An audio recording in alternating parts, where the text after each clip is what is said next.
Hey everybody, welcome to the Breaking Point with Alan. Simon. Well, he's Alan, I'm I'm Simon. Simon. I'm Simon.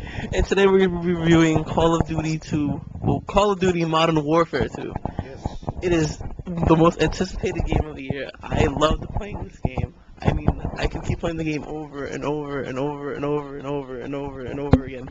I mean, eventually I get tired of playing the same story, but I mean, multiplayer, it's amazing. I mean, Brilliant. we And hardcore mode is great for people who don't like radar.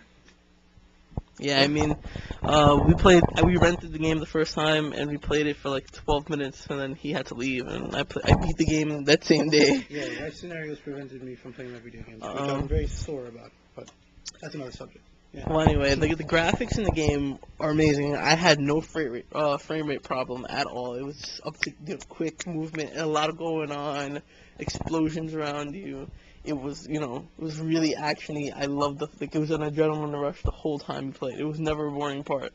Yeah, I kept up with the whole series of the Call of Duties, really. That's well, because some of the Call of Duties get kind of lame, but this one was up there with, this one had explosions war, everywhere. I mean, there was literally explosions and gunfire everywhere. There was not a point where you were just like standing still, and even when you were standing still in stealth ops, like when you were being stealthy, you had to like literally be quiet. So like if you like made a noise, these guys would like kill you. They would kill you, and it was like instead like, oh, maybe if I make a noise, the computer will glitch and they won't hear me. No, they'll find you. They will find you. There's like German shepherds roaming around and shit. It's just amazing. The weapon and the realism are awesome. I mean, they took real weapons and just threw them in the game. Like everything that we normally use in in Warfare, and things that we were gonna use in Warfare, they just threw it in the game. They didn't even bother to be like, hey, we'll save this for later. No, they just threw it in the game. It's realistic to a certain point. Now, when I say a certain point, this is the downside for me for Call of Duty. There's the I'm dying meter, which is like take cover, you're taking a lot of damage. It's like a health bar. I mean, if you got hit so many times and you're literally like seeing blood on your screen, you should be dead. And like or automatically die within a certain time frame. Yeah, and then that's another problem, the I'm dying thing. You're like laying on the ground and you're kind of crawling away, and you can like pull your sidearm out and fire it. Yeah.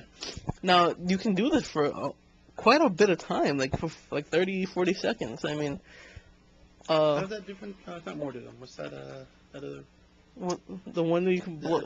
Well, it's kind of like when it's kind of like when Gears of War, where you're downed and you can crawl around, but if you had the grenade equipped to you, you can actually blow yourself up.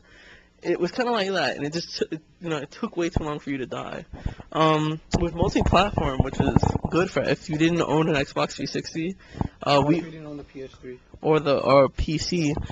You can play any one of them, and the Wii just recently released that they're gonna do the same thing that they did with the Reflex Edition that we actually bought for my cousin for Christmas. They're gonna release it for the Wii, so it's for every system. And lucky enough that we have an Xbox and a Wii and a PC and a PlayStation 3, so we're pretty much covered. I mean, you can play it in every way possible. Yeah. Another downside was Special Ops. It was really boring after a while. Like, I understand it's the only form of co-op. They should have really put the co-op in the campaign. I understand this is supposed to be the co-op in the campaign, where one guy is the guy on the ground and the other guy is a helicopter or a tank or support.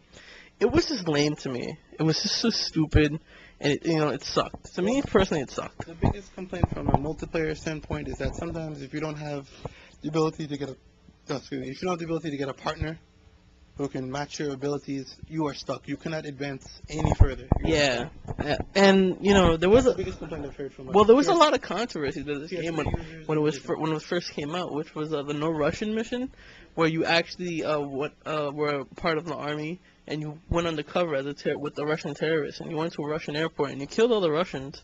Innocent people in the airport. So if you're not, they don't want to promote it. It's one of those. If you're weak at heart, I mean, there's an actual message that comes up on the screen saying if you want to skip this mission, you can, and you won't be affected by any achievements or anything.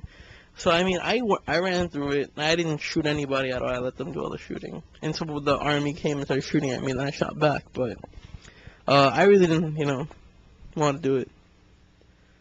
It's just something in my image. Like I would never shoot at innocent people. Yeah. Not to be, a monster or anything, but for the sake of continuing the gameplay, advancing the story, I would, just because it's part of the game and it's an option to do it. So they want. Well, they also gives you an option to skip, though. Yes, which means if you didn't want to skip it, it doesn't mean you're a bad person. You deserve to go to hell. No. All right. So, I mean, But that's a different battle. That's a battle for a yeah, different video. I give the game a 9.7 out of 10 because it was just such a good game. It just had those little problems. Other than that, the game nearly perfect. What about you? Yes, I give it 10 out of 10. My favorite addition was the ability to throw knives. I still haven't been able to do that yet. So I mean, I'm gonna try to learn how to do it. And one of the things that made the cherry on top of the sundae, as they would say, was I found this one video on YouTube of someone throwing the knife at the end of the game, like last 10 seconds, over the building and randomly just killing a dude with the knife. Although it's totally off topic, I thought it was one of the greatest things I've ever seen. And it cracked me up. And when a game can create these kind of situations where you can watch just highlight videos, well, it's not glitching, it's just things that happen. It's good. The game is great. It gives you a reason to share it more replay value. And that's what you want when you play games. You don't have to play it once and then put it down and never play it again. I totally agree. Like Army of 2 or something. Army of 2 is such a good game. Okay. Anyway, from the breaking point, this is Simon, not Alan. This is Alan, not Simon. And we are the breaking point. See you guys later.